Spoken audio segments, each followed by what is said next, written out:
Bismillahirrahmanirrahim. Assalamualaikum warahmatullahi wabarakatuh. Saudaraku seiman yang dirahmati oleh Allah Subhanahu wa Ta'ala.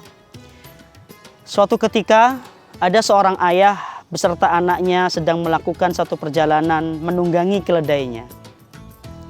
Ketika mereka memasuki satu kampung, mereka mendengarkan komentar dari orang-orang yang ada di kampung tersebut. Sungguh betapa teganya mereka, ayah dan anak itu menaiki keledai yang sudah sangat kurus dan sangat lemah.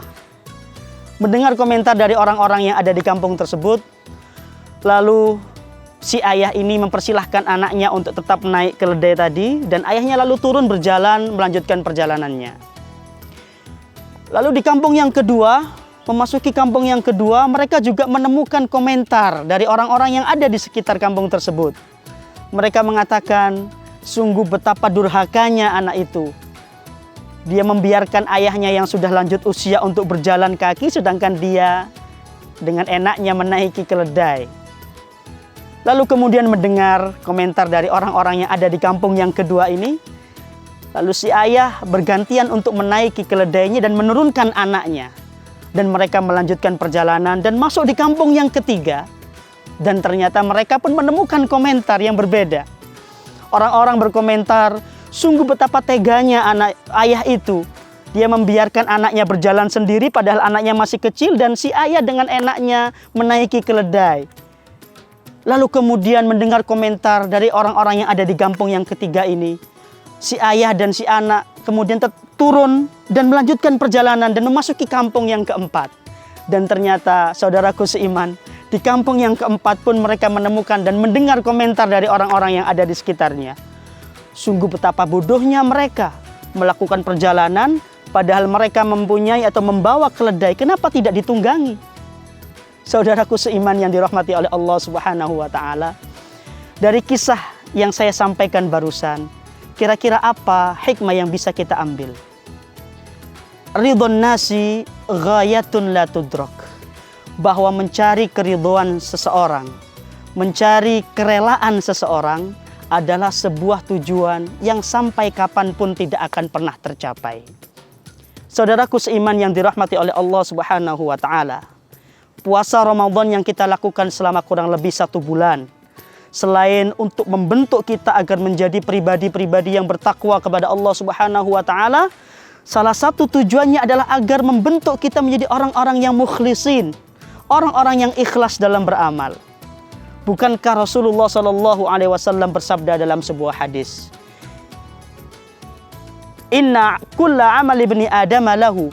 Bukankah Rasulullah SAW bersabda dalam sebuah hadis qudsi, Kullu amal ibni Adam lahu illa shaum fa innahu li wa ana ajzi bihi.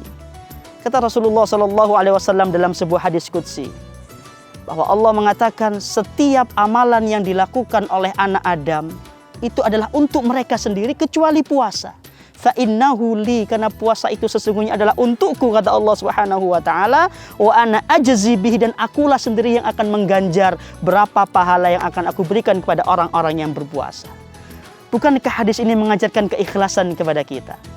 Mengajarkan kepada kita agar kita menjadi pribadi-pribadi yang senantiasa ikhlas, menjadi pribadi-pribadi yang menjadikan Allah Subhanahu wa Ta'ala dan Rasulullah SAW sebagai tujuan dan orientasi utama dalam perbuatan dan amal kita sehari-hari. Saudaraku yang dirahmati oleh Allah Subhanahu wa Ta'ala, ketika kita beramal, ketika kita berbuat, bahkan ketika kita bekerja, kenapa kita mudah lelah? Kenapa kita mudah kecewa?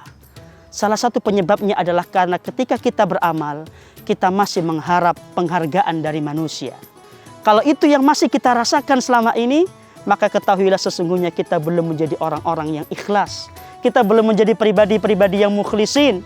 Karena pribadi-pribadi yang ikhlas hanya menjadikan Allah dan Rasulnya sebagai tujuan dan orientasi utama di dalam setiap amalannya. Orang yang ikhlas tidak akan pernah risau ketika banyak orang yang memuji dia. Orang-orang yang ikhlas tidak akan pernah bangga dan berbesar hati ketika banyak orang memuji dia. Dan dia tidak akan pernah risau, bahkan kecewa ataupun sakit hati ketika ada orang yang mencela atau mengkritik dia. Orang yang ikhlas mempunyai prinsip dalam kehidupannya. madhun nasi laka lan yudkhilakal jannah. Pujian orang terhadapmu tidak akan mampu memasukkan kamu ke dalam surga Allah Subhanahu wa taala. Kama anna dhammuhum laka lan yudkhilakan nar. Sebagaimana cercaan manusia kepadamu, hinaan manusia kepadamu tidak akan pernah mampu memasukkan kamu ke dalam neraka Allah Subhanahu wa taala. Fala takun 'abdan li afwahihim. Maka janganlah sekali-kali menjadi budak atas mulut-mulut mereka. Orang-orang yang ikhlas senantiasa mempunyai prinsip dalam hidupnya bahwa nadratun nasi laka mukhtalifah. Pandangan orang, persepsi orang kepada kita itu sangatlah bermacam-macam. Fahunaka man yaraka ra'i. Ada sebagian orang yang menilai kita sebagai orang yang baik. Fahunaka man yaraka sayyi. Maka ketahuilah bahwa ada sebagian orang yang menilai kita sebagai orang yang buruk. Walakinnallaha huwa wahdahu alladhi yaraka ala haqiqatika. Tapi ketahuilah hanya Allah Subhanahu wa taala, zat satu-satunya yang melihat kita apa adanya.